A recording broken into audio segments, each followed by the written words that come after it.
Police are investigating now the shocking deaths of legendary director Rob Reiner and his wife, Michelle. Found dead in their Los Angeles home yesterday, the couple was killed. Rob Reiner's son is now in custody after the murders of the actor and director and his wife, Michelle. In the golden glow of old Hollywood, where dreams flickered on silver screens, Rob Reiner rose from the Bronx shadows of his father Carl's genius to become a beloved storyteller, the sharp meathead of All in the Family, then the masterful director of timeless classics like When Harry Met Sally, Stand By Me, and The Princess Bride. Beside him for 36 years stood Michelle Singer Reiner, his soulmate and quiet strength, whose love inspired the hopeful endings he gifted the world. Yet even legends carry private burdens. A son's long battle with addiction, laid bare in the raw 2015 film Being Charlie, spoke of pain and the desperate hope for healing.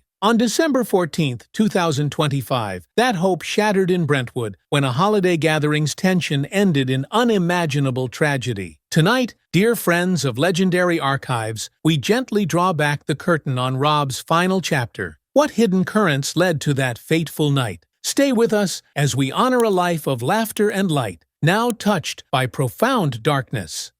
A joyful holiday gathering turns tense.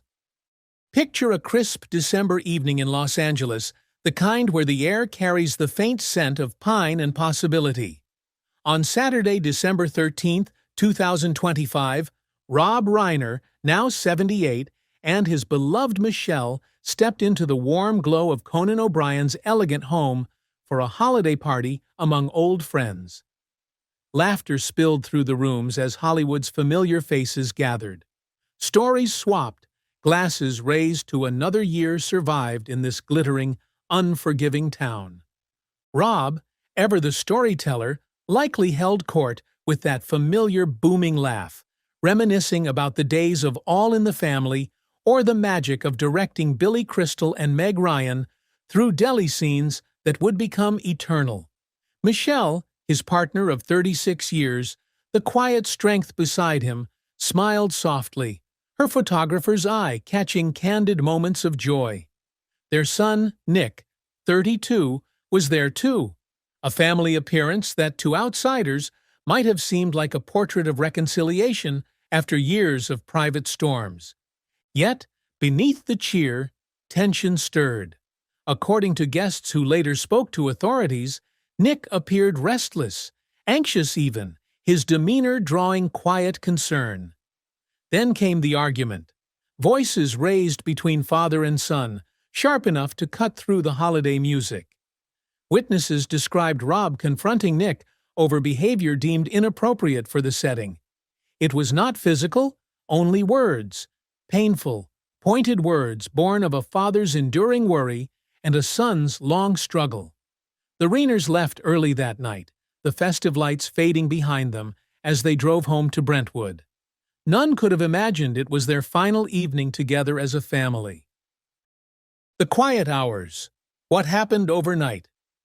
As the city slept under a blanket of December stars, the Reiner home in Brentwood settled into silence. The drive back from Conan O'Brien's party had been short, just a few miles through familiar streets lined with manicured lawns and quiet wealth. Rob and Michelle, married 36 years, likely spoke little on the journey home.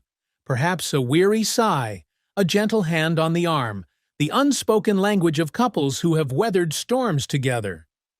Inside their elegant single-story house on Mayfield Avenue, the lights dimmed one by one. This was a home filled with memories, framed photos of their children growing up, awards from a storied career, Michelle's beautiful portraits adorning the walls. It was meant to be a sanctuary, a place where the noise of Hollywood faded and family remained. Sometime in the early morning hours of Sunday, December 14th, while the world outside still dreamed, tragedy unfolded within those walls. Official reports would later confirm that both Rob and Michelle suffered multiple sharp force injuries in the master bedroom area. There were no signs of forced entry, no evidence of burglary. The Los Angeles Police Department has described the scene as contained, intimate, devastating. What words were spoken in those final dark hours? What pain, long carried, finally broke the surface?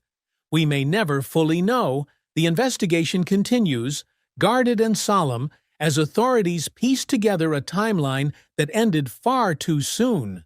For now, the house stands quiet, a once warm haven now forever changed by a night no one saw coming. A daughter's heartbreaking discovery. Sunday afternoon crept in softly over Brentwood, the winter sun casting long golden shadows across quiet streets. Romy Reiner, the youngest of Rob and Michelle's children, only 28, lived just minutes away, a closeness born of deep family ties. On that fateful December 14th, 2025, she decided to visit her parents' home unannounced, perhaps with a small gift lingering from the holidays, or simply drawn by the instinct that pulls adult children back to the nest.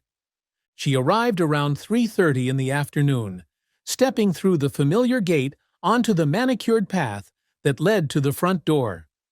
The house appeared peaceful from the outside, curtains drawn, no sign of disturbance. But as Romy entered, calling out for her mother and father, the silence that greeted her grew heavier with each unanswered step. What she discovered in the master bedroom would shatter her world forever. According to police reports, Romy found both parents deceased, the scene one of unimaginable violence. Overcome, she fled outside where her roommate, who had accompanied her, immediately dialed 911. Paramedics arrived swiftly, but it was far too late. Rob and Michelle had been gone for hours. In that single devastating moment, a daughter's ordinary Sunday visit became the instant a family story turned to tragedy. Romy, the little girl once cradled in the arms of Hollywood royalty, now carried the unbearable weight of being the one who found them. The pain of that discovery echoes in every statement from the surviving siblings, a wound that time may soften but never fully heal. The official findings, cause, and manner of death. In the hushed corridors of the Los Angeles County Medical Examiner's office, the truth was recorded with clinical precision, yet it carried the weight of a Greek tragedy. On December 14, 2025, after the paramedics had come and gone, after Romy's anguished cries had faded into the afternoon, the bodies of Rob Reiner and Michelle Singer Reiner were gently taken away for examination. The official autopsy reports, released quietly in the days that followed, painted a picture both swift and merciless. Both died from multiple sharp force injuries, stab wounds inflicted by a knife. The medical examiner noted that death had come within minutes for each of them, a small mercy in the midst of horror. There were no defensive wounds described in public records, no indication of a prolonged struggle.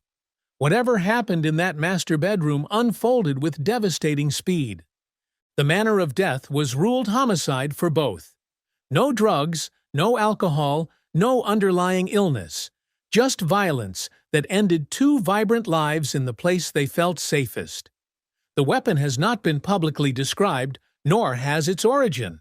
Investigators sealed those details, understanding that a family's grief deserved some veil of privacy, even as the world outside clamored for answers. For those of us who grew up watching Rob's films, the cold finality of those words feels unreal. The man who gave us hope and laughter, who understood human frailty so deeply on screen, taken in such a brutal, intimate way. The reports close one chapter, but they open an endless ache in the hearts of those who loved them. The arrest and immediate aftermath. As Sunday evening fell over Los Angeles, the city's hum seemed distant from the unfolding drama. Surveillance cameras at a quiet Arco gas station near Exposition Park captured a restless figure, Nick Reiner, 32, fidgety yet composed, purchasing a blue sports drink just hours after the unthinkable. By 9:15 p.m., Los Angeles police and U.S. Marshals located him nearby. He raised his arms without resistance, surrendering peacefully to arrest on suspicion of murder. Authorities transported him to jail, initially setting bail at $4 million before revoking it entirely. By Tuesday, December 16th, District Attorney Nathan Hoshman announced formal charges: 2 counts of first-degree murder with special circumstances of multiple murders, plus allegation of using a deadly weapon, a knife. If convicted, Nick faces life without parole or the death penalty, though California has not executed anyone since 2006. The news rippled through Hollywood and beyond, leaving friends and colleagues stunned. Neighbors described the Reiners as warm yet private, frequent visitors to local spots, always kind. No motive has been publicly disclosed. The investigation remains tightly guarded. For a family that once shared their pain openly through film, hoping for healing, this arrest marked a descent into darkness few could fathom. In the days that followed, the Brentwood home stood silent, cordoned off, a poignant reminder of lives cut short. The weight of unanswered questions hung heavy as the legal process began its slow, solemn march. The family's long struggle, context from public records. Long before that fateful December night, the Reiner family had walked a painful road few outsiders fully saw. Nick Reiner, the middle child, began battling severe substance abuse in his teenage years, a storm that would rage for nearly 2 decades. By his early 20s, he had entered rehabilitation more than 18 times, faced periods of homelessness, and carried the weight of a young life derailed. In 2015, Rob and Nick chose to transform that private agony into art. Together, they co-wrote Being Charlie, a raw, semi-autobiographical film directed by Rob himself. On screen, a troubled young man cycles through treatment, rebels against a famous father's tough love, and searches for redemption. Off-screen, Rob and Michelle spoke openly in interviews about their own regrets, wishing they had listened more, pressured less. They described the project as cathartic, a bridge toward healing. At the premiere, the family stood together, hopeful that honesty might finally quiet the demons. Yet, addiction is a relentless shadow. Public records and past statements reveal the struggle never fully ended. Nick's challenges persisted quietly in the years that followed, even as his parents continued to offer unwavering support. For older parents watching from afar, it was a familiar heartache, the endless hope that love and time might one day be enough. In the end, the film's fragile note of reconciliation became a poignant, bittersweet echo against the tragedy that claimed Rob and Michelle. Hollywood mourns a legend. In the days following December 14, 2025, Hollywood wrapped itself in a veil of quiet sorrow. The news spread slowly at first, then like wildfire through the industry that Rob Reiner had helped shape for half a century. From the sound stages where he once directed masterpieces to the quiet corners of Brentwood, an entire community paused to remember a man whose voice, booming, warm, principled, had become part of the American soundtrack. Billy Crystal, his dear friend and star of When Harry Met Sally, spoke of Rob's boundless generosity and infectious laugh. Former President Barack Obama and Michelle released a statement calling the Reiners wonderful friends, whose commitment to justice and kindness inspired countless others. Albert Brooks, Ben Stiller, Norman Lear's family, all paid tribute to the boy from the Bronx, who carried his father Carl's comedic torch into directing greatness. Closer to home, Jake and Romy Reiner, the surviving children, shared a brief but shattering message. Our parents were each other's best friends, truly soulmates. We are devastated beyond words. Neighbors recalled Rob and Michelle walking their dogs, waving politely, living the unassuming life of longtime sweethearts. Flowers piled gently at the gate of the Mayfield Avenue home. Notes from strangers who felt they knew him through Stand By Me, The Princess Bride, Misery. Hollywood mourned not just a director, but a man who believed stories could heal, who used his platform to fight for what he thought was right. In the silence left behind, his films play on, timeless reminders of the light he brought to so many lives. As the echoes of that tragic December night fade into memory, we are left with the profound legacy of Rob and Michelle Reiner, two souls intertwined for over 3 decades, whose love story inspired hopeful endings on screen and quiet devotion off it. From the Bronx boy who became Hollywood's heartfelt storyteller to the photographer who captured life's tender moments, they built a family rooted in creativity, compassion, and unwavering support, even through the fiercest storms. Yet, in the shadow of this unimaginable loss, their story whispers timeless truths to those of us who remember the golden age of film. Cherish the fragile bonds of family, listen deeply in times of struggle, and hold fast to hope amid pain. Rob's films, Stand By Me, When Harry Met Sally, The Princess Bride, will forever remind us of friendship, love, and wonder. Michelle's gentle presence endures in every frame she influenced. Dear friends of Legendary Archives, what does Rob Reiner's work mean to you in this moment of reflection? Which film brings you comfort, or what lesson from his life resonates most? Share your memories below. We read everyone. Thank you for joining us in honoring a legend. Until next time, keep the stories alive.